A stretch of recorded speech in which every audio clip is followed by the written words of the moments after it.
If you're like millions of Americans, you start your day with a cup or maybe 2 or 3 cups of coffee. But even if it's part of your daily routine, it makes sense to stop and ask a few questions. How much do you know about your morning pick-me-up? Do you ever think about where it comes from or how it's affecting your body? The coffee shrub hails from East Africa. It was introduced to the Americas in the 1700s. Today, coffee is cultivated by some 25 million farmers and coffee workers in more than 50 countries. Worldwide, annual coffee consumption is more than 12 billion pounds, and the United States accounts for about a quarter of that. The average U.S. coffee drinker, and there are about 130 million of us, gulps down 3.2 cups a day.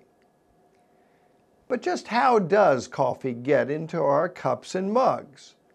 The global commodity chain involves a string of producers, middlemen, exporters, importers, roasters, and retailers before coffee reaches the consumer. Approximately 27 million acres are devoted to coffee worldwide, with the largest producers and exporters being Brazil, Colombia, and Indonesia. Around the world, coffee is produced on both large plantations and by small farmers.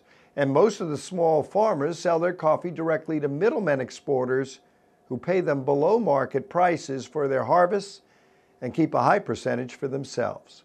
This forces the farmers into a cycle of poverty that keeps working conditions poor, wages low, and often involves child labor. Coffee workers are usually paid the equivalent of sweatshop wages, and they toil under harsh conditions. With all of this in mind, we're left with 2 major questions about coffee. 1, is it good or bad for your health? And 2, what about the health and well-being of the coffee workers and farmers around the world? On question 1, you might be shocked to find out that coffee has the okay from many health organizations. It's full of antioxidants that dampen inflammation and are believed to be positive and preventive when it comes to chronic diseases. In a recent issue of the American Journal of Clinical Nutrition, researcher Rune Blumhoff from the University of Oslo said, quotes, "We were surprised to learn that coffee quantitatively is the major contributor of antioxidants in the diets of both Norway and the USA." Close quotes. This came as quite a surprise to all those gulping down grape juice and blueberries and raspberries and oranges who knew that their daily coffee routine had them more than covered with 1,299 milligrams. And then there's caffeine. Once it's ingested, it's rapidly absorbed into the bloodstream in 30 to 45 minutes and takes 4 to 6 hours for most of it to be eliminated. While it's in the body, it affects brain blood flow, blood pressure, respiratory function, stomach and bowel activity, urine volume, and exercise performance. Mentally, low to moderate doses increase well-being, happiness, energy, alertness, and sociability. Higher doses, anxiety, jitteriness, and an upset stomach.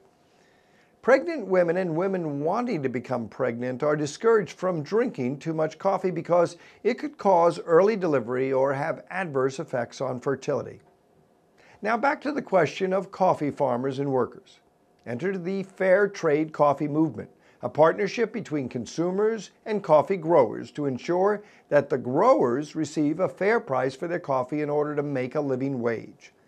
If a farmer gets fair trade certification, he can sell his coffee as a member of the Fair Trade Register and earn much more than selling it in the traditional manner. If you're a coffee drinker, your daily routine automatically connects you to those coffee farmers.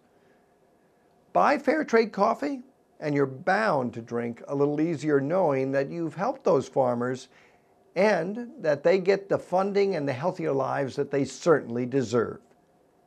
For Health Commentary, I'm Mike Magee.